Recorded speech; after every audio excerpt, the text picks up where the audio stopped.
Hello everybody, Brian here from the Cabinet Joint. We're going to talk real quick about these Blum HK Aventos hinges, these ones that tilt up.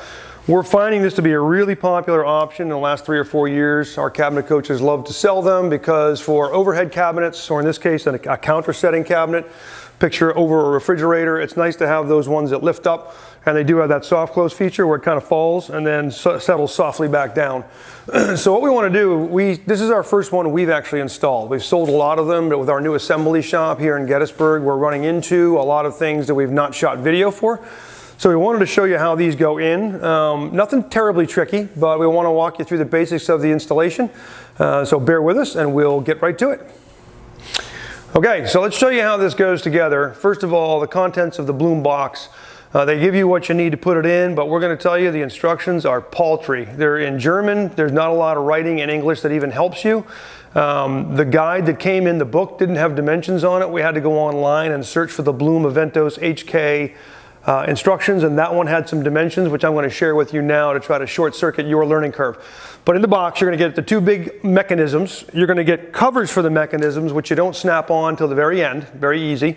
And that covers up the nasty looking metal.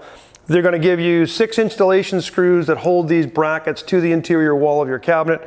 And then you get the door clips, which look like this. We've already put them on. These are the door clips that snap into the arm, the mechanism arm, and then allows it to lower. So we'll show you how to place those further on in the video here. But you get actually 4 of those. 2 of them are the way we have them. There's 2 with some wider plates, which I guess you could probably use for maybe an overlay installation or an extra overlay, like an ultra overlay installation where you still have to catch the frame.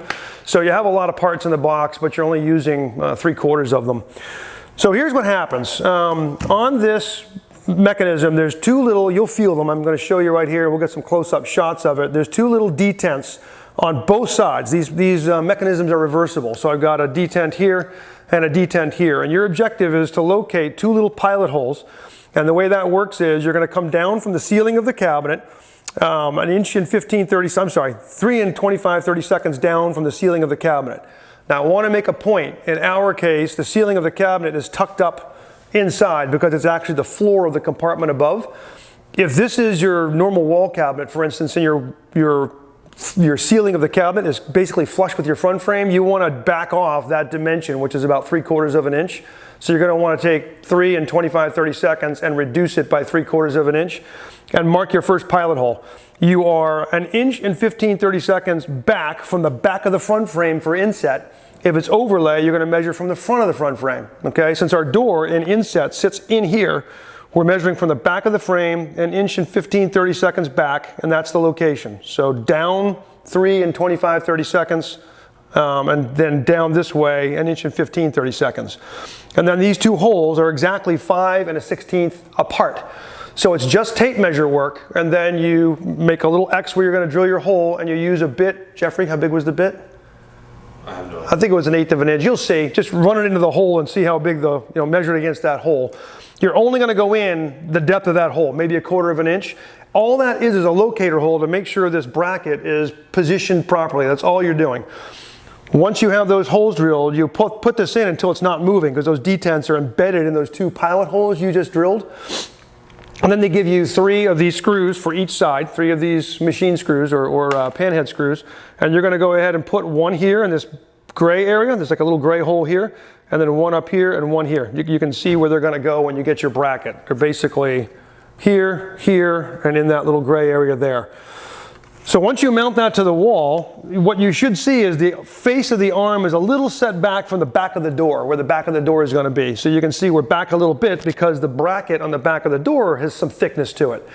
All of these things are adjustable. So on the bracket, or on the back of the arm I should say, you have 3 screws. 1 does in, out. It'll make the front of the door go in and out so you can line it up perfectly with your front frame. 1 will make the door go up, down, and the other will make the door go left and right. So you can dial in your gaps on inset perfectly with the 6-way adjustment that Blum is so famous for. So once you have these brackets located on both sides, what we did, and this is kind of an assembly thing, if you haven't already built the cabinet, we would suggest you don't put the back on the cabinet and set everything face down, and so you're working on the back of the door. What we did is we put the clips, we put the door where it needed to be, put the brackets on, and they're face down, and we just put the clips on the bracket, the door clips on the bracket, and traced where they went on the door, and then took the door out, put the clips on, and off we went. It's a lot easier to do that when you're working through the back of the cabinet. So if you have not built your cabinet yet while you're watching this video, that's a suggestion. If you have already built the cabinet, you're going to have to work from the front of the cabinet. And again, you have some play because with Inset you have some adjustability, but you're not able to really see your gaps while you're working, so it's a little trickier. Don't put your cabinet back on if you can help it. So the other couple things I can mention, there's a power factor that comes with these. When I say power factor, you might have a really wide door, you might have a really small door. How fast that door drops is determined by a power factor, and that's adjusted right here. Inside this little slot here, there's a Phillips head screw, and that controls a cam that goes up and down. You'll see a machine screw inside, and that drives the power factor. The heavier the door, the more resistance you want it to have so it doesn't fall real fast.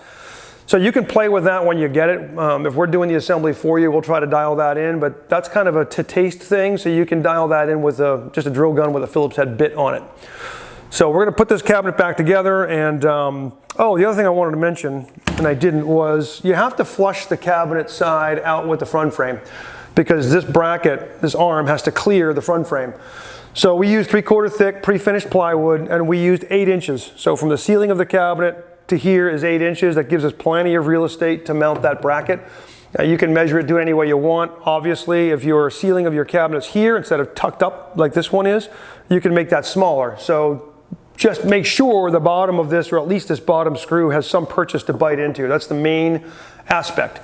You can also see we flushed out, we're using other finished material, the whole side here, and then mounted our door bumper. This is a counter setting cabinet, so there's no way to mount a soft close device on the countertop without drilling holes in granite. Not a good idea. So we mounted this pre-finished material. It's pre-finished on the back edge as well. And then we just put the little bumpers, the little angle brackets that come with your Blum hinges. We put some of those on there. You can use a block of wood that's finished edge and sticks out 1/8 or 1/4 of an inch. That's fine too. You have to have something that door will settle against, or it's going to want to swing all the way into the cabinet on Inset. On overlay, it'll just bump into your front frame, you're fine. But on Insets, you have to some way to block that off, and that's what we chose to do. That's kind of a, whatever you can figure out would work just fine as long as it looks nice. So if you have any questions, as usual, give your sales rep a call. We can walk you through it now that we've built one. 888-211-6482, and as always, thanks for watching. Have a good day.